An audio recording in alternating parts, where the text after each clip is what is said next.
ગાંધીનગરની જ્યાં ક્રાઇમ કોન્ફરન્સમાં નાયબ મુખ્યમંત્રીએ સૂચક નિવેદન આપ્યું છે। એસપી કક્ષાના અધિકારીઓએ ઈગો સાઈડમાં રાખીને કામ કરવું તેમ હર્ષ સંઘવીએ કહ્યું છે। કોન્સ્ટેબલના જેટલા સંપર્ક હશે તેવા એસપીના નહીં હોય। કોન્સ્ટેબલ દિવસ રાત મહેનતથી ગ્રાઉન્ડ લેવલે કામ કરે છે।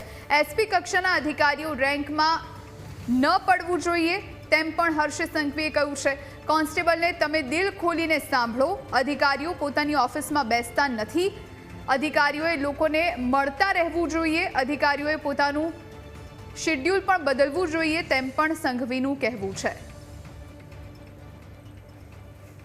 કે આપણો અધિકારી તરીકે ઈગો એટલો હાઈ થઈ જાય છે કે જિલ્લાનો વર્ષો વર્ષથી જે અનુભવી અધિકારી છે, કોઈ એએસઆઈ કોન્સ્ટેબલને જેટલો અનુભવ હશે ને વિસ્તારનો, એટલો અનુભવ તમે ગમે તેવી મહેનત કરો તમને નહીં થશે। પરંતુ આપણે રેન્કના આધારે જો બેસશો અને ખાલી ફિઝિકલી જો પ્રેઝન્ટ રહેશો તમે મીટિંગની અંદર, તો એ મીટિંગમાં તમે તમારો ટાઈમ બી વેસ્ટ કરો છો। અને આપણી પાસે જે સ્કિલ્ડ ટીમ છે, જેની કેપેસિટી છે, જેનો નીચે સંપર્ક છે, જે જિલ્લા માટે કંઈક સારું કરી શકે છે, એ વ્યક્તિની તાકાત બી ફેલ થઈ જાય છે। ત્યાં સૌ લોકો જે પ્રયાસ કરો છો તે બદલ અભિનંદન આપું છું।